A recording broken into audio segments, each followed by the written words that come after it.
अस्सलाम वालेकुम दोस्तों, कैसे हैं आप लोग? खैरियत से? ठीक ठाक है। उम्मीद है आप लोग खैरियत से अच्छे होंगे। दोस्तों, आज हम रिएक्शन करेंगे विश व्लॉग पे और ऐसे शख्स की कहानी जानेंगे जिसके एक हुक्म से कराची शहर बंद हो जाता था और कराची में नारे लगते थे कि कराची में रहना होगा तो अल्ताफ़ हुसैन कहना होगा। तो चलिए शुरू करते हैं अपनी आज की वीडियो। एक शख्स जिसका असर कराची के हर कोने में महसूस होता था। एक आवाज़ जो टेलीफोन के जरिए पाकिस्तान के सबसे बड़े शहर को बंद करवा देती थी। हाँ, ये कहानी है अल्ताफ हुसैन की, एमक्यूएम के लीडर, बानी, रहनुमा, कायदे तहरीक और एक कंट्रोवर्शियल सियासी शख्सियात की। आज हम तफसील से देखेंगे उनकी ज़िंदगी का सफ़र, बचपन से जलावतनी तक। I don't ever slow up, no I don't take shit. I got no love for the fakeness. If you wanna play tough, क्या दौर था यार मुत्तहदा का। show up. I don't ever slow up, no I don't take shit, I got no Altaf Hussain 17 सितंबर 1953 में कराची में पैदा हुए।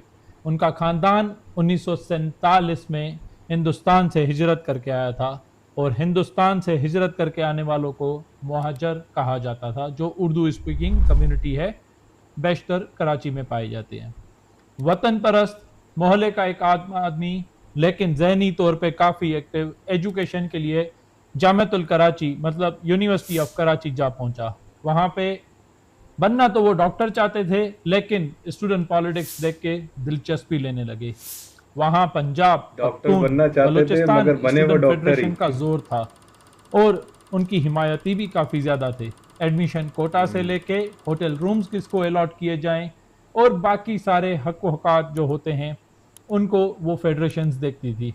इन्हीं सबको देखते हुए मुहाजिर के हक के लिए अल्ताफ हुसैन ने बनाई APMSO, all Pakistan मुहाजिर student organisation, जिसकी बुनियाद उन्होंने अपने साथियों के साथ 1978 में रखी और आगे चल के 1984 में स्टूडेंट विंग को एमक्यूएम में तब्दील किया गया, मुहाजिर कौमी मूवमेंट, जो आगे जाके बनती है मुत्तहदा कौमी मूवमेंट। मुत्तहदा पार्टी का मिशन था मुहाजिर कम्युनिटी के हकूक के लिए बात करना, उनके लिए आवाज़ उजागर करना। एमक्यूएम अर्बन सिंध, खास तौर पे कराची और हैदराबाद में काफ़ी मकबूल भी हुई। उनका स्लोगन था कोटा सिस्टम ख़त्म करो, मुहाजिर का उनका हक दो, क्योंकि पार्टीशन के वक्त ज़्यादातर मुहाजिर ही थे जो ब्यूरोक्रेसी और गवर्नमेंट जॉब्स पे फायज थे। वो इसलिए क्योंकि उनकी लिटरेसी रेट 71% थी और पॉपुलेशन के हिसाब से 33% मुहाजिर थे, चाहे वो गवर्नमेंट में हो, प्राइवेट में हो या फिर जो है वो ब्यूरोक्रेसी में हो। और यहीं पे कंपेयर किया जाए पंजाबीज को, तो पॉपुलेशन के हिसाब से वो सिर्फ 48% थे, बाकी पख्तून, सिंधी और पंजाबी थे। और लिटरेसी के हिसाब से सबसे आगे मुहाजिर कौम थी। और यही बात है कि उस वक्त के ब्यूरोक्रेसी की कमान मुहाजिर लोगों ने ही संभाल रखी थी और कराची की मैशत हो या पाकिस्तान की ब्यूरोक्रेसी, वो उन्होंने ही संभाली। जब जुल्फ़िकार अली भुट्टो इक़्तिदार में आए तो उन्होंने कोटा सिस्टम बनाया ताकि सिंधीज़ को भी जॉब मिल सकें और उसको आगे चल के ज़िया उल हक़ ने एक्सटेंड भी किया। एमक्यूएम इस्टेब्लिशमेंट और प्लस कोटा सिस्टम के खिलाफ खुल के बात करने लगी। 1988 और 1990 के इलेक्शन में एमक्यूएम को भारी सक्सेस हासिल हुई। 28 साल के नौजवान फारूक सत्तार कराची के मेयर तक बने। यार फारूक सत्तार एमक्यूएम कितना यंग नजर या आ रहा अल्ताफ है। हुसैन जिसको भी खड़ा करते, चाहे वो कोई भी हो, वो इलेक्शन जीत ही जाता, चाहे वो खंबा ही क्यों ना हो, क्योंकि उन्होंने अपनी कॉर्नर मीटिंग्स और पार्टी सिस्टम नाम इस चलता तरह था से भाई बनाया हुआ अल्ताफ था हुसैन का। कि उनका होल्ड कराची और हैदराबाद में काफ़ी ज़्यादा था। एमक्यूएम का तंजीमी स्ट्रक्चर काफ़ी मजबूत था। दूसरों का रीजनल लेवल पे होता था, एमक्यूएम का यूनिट और सेक्टर्स में था, जो कंट्रोल वार्ड लेवल तक जाता था। और अल्ताफ हुसैन की स्पीचेस कराची के हर कोने में सुनाई दी जाती, यहाँ तक कि मीडिया चैनल्स उनको लाइव दिखाते बगैर किसी ब्रेक के। आप अल्ताफ हुसैन की ताकत का अंदाजा इस बात से लगाएं कि एक आवाज पे पाकिस्तान का सबसे बड़ा शहर खामोश हो जाता और वो तब तक ना खुलता जब तक वापस आवाज ना आती। भाई अपनी आंखों से एमक्यूएम देखा है उस सुनहरी दौर से गुजरी है कि एमक्यूएम के बगैर कोई हुकूमत नहीं बनती। अलायंस चाहे वो पीपल्स पार्टी के साथ हो, पीएमएलएन के साथ हो या कोई और, उनको एमक्यूएम के साथ हाथ मिलाना ही पड़ता था। और इसके साथ साथ काफ़ी सारी बेशतर सीटें उनको मिली, चाहे वो नेशनल हो या फिर जो है प्रोविजनल। बढ़ते जराइम को देख के 1992 में पाकिस्तान आर्मी ने कराची में ऑपरेशन क्लीन अप शुरू किया, जिसमें 92 का ऑपरेशन। एमक्यूएम पे काफ़ी इल्ज़ामात लगे, मिलिटेंट ग्रुप, उसके साथ साथ टारगेट किलिंग, बत्ताखोरी, टेररिस्ट एक्टिविटीज़ और कई ज़्यादा संगीन इल्ज़ाम लगे। जिसके बाद अल्ताफ हुसैन ने लंदन में असाइलम ले ली और आगे चल के वहीं पे ही नेशनलिटी ली। वहीं से पार्टी चलाते रहे, वीडियो और ऑडियो स्पीचेस के ज़रिए लोगों को बयान देते रहे, लोगों को मुतासर करते रहे। कई लोगों ने इसको ऑपरेशनल पॉलिटिकल कहा, कई लोगों ने इसको कहा कि ये ज़रूरी था, मगर उन पे इल्ज़ाम लगते रहे। और पार्टी के पास एक मिलिटेंट ग्रुप भी था या मिलिटेंट विंग भी था। हुकूमत ने कई दफ़ा ऑपरेशंस किए। 2002 में मुशर्रफ ने जब इक़्तिदार संभाला तो उनको एमक्यूएम की ज़रूरत पड़ी, क्योंकि अपना तख्ता बचाने के लिए उन्होंने एमक्यूएम को अपने साथ मिला लिया। एक वक्त लंदन गया, अल्ताफ हुसैन के साथ मीटिंग हुई और उसके बाद एमक्यूएम को पावर मिली। लेकिन वहीं पे ही जब ऑपरेशंस हो रहे थे और अल्ताफ हुसैन जलावतन हुए थे, तो एमक्यूएम हकीकी बनी थी पाकिस्तान में, जो आगे चल के इसी का ही फॉरवर्ड ब्लॉक बनी। और आगे चल के ये वादा किया गया मुशर्रफ की तरफ से कि आप हुकूमत संभालें, हम एमक्यूएम हकीकी को संभाल लेंगे।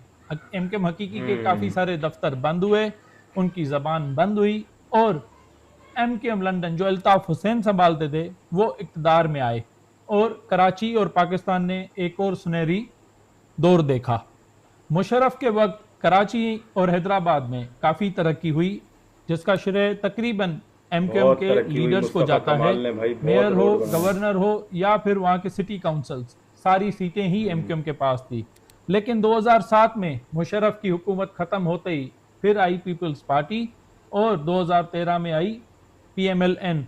तब एमक्यूएम का जोर काफ़ी कम हो चुका था। चीफ ऑफ आर्मी स्टाफ की कमान संभाली जनरल राइल शरीफ ने और उसके बाद उन्होंने शुरू किया कराची क्राइम फ्री ऑपरेशन।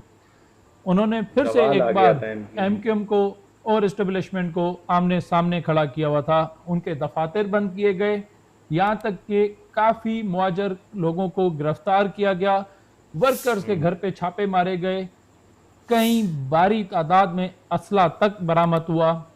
यहाँ तक कि उन एरियाज को भी ख़त्म कर दिया गया जहाँ मुआजर के अलावा कोई और नहीं जा सकता था, जिसको नो ऐसे गो एरिया थे एरिया भाई। कहते थे।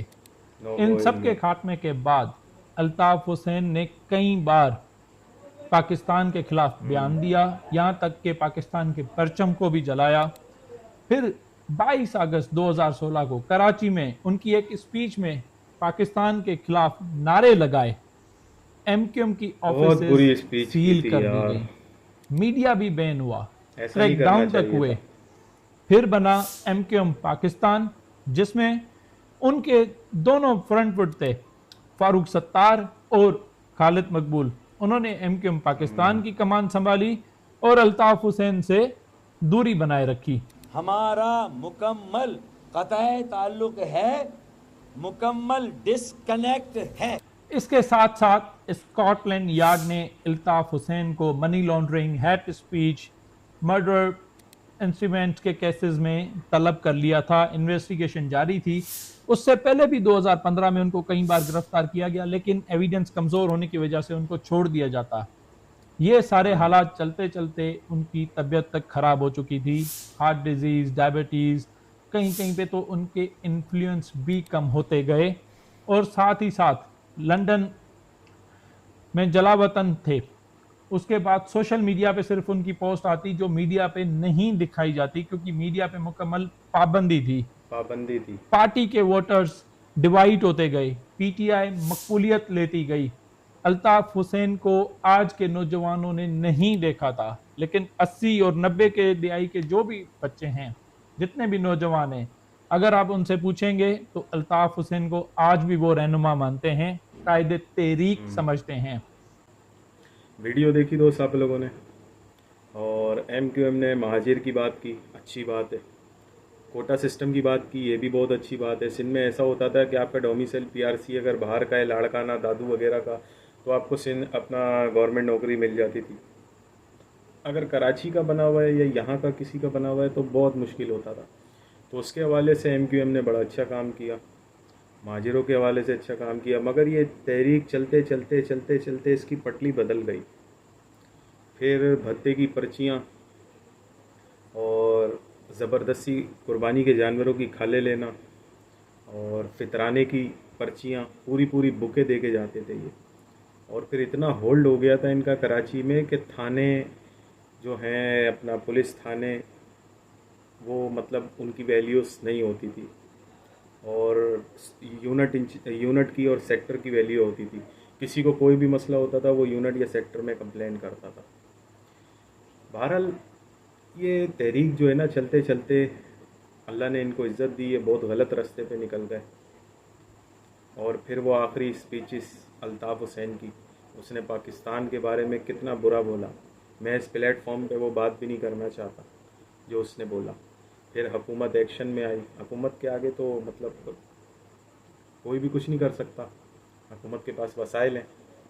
तो फिर इनका कराची से दाना पानी ख़त्म हुआ। बहरहाल इनके अच्छे काम हैं, वो आज भी याद आते हैं। आप लोगों को अगर वीडियो अच्छी लगी हो तो इसे लाइक करिएगा, शेयर करिएगा। मिलते हैं इंशाल्लाह अगली वीडियो में, तब तक के लिए अल्लाह हाफिज़।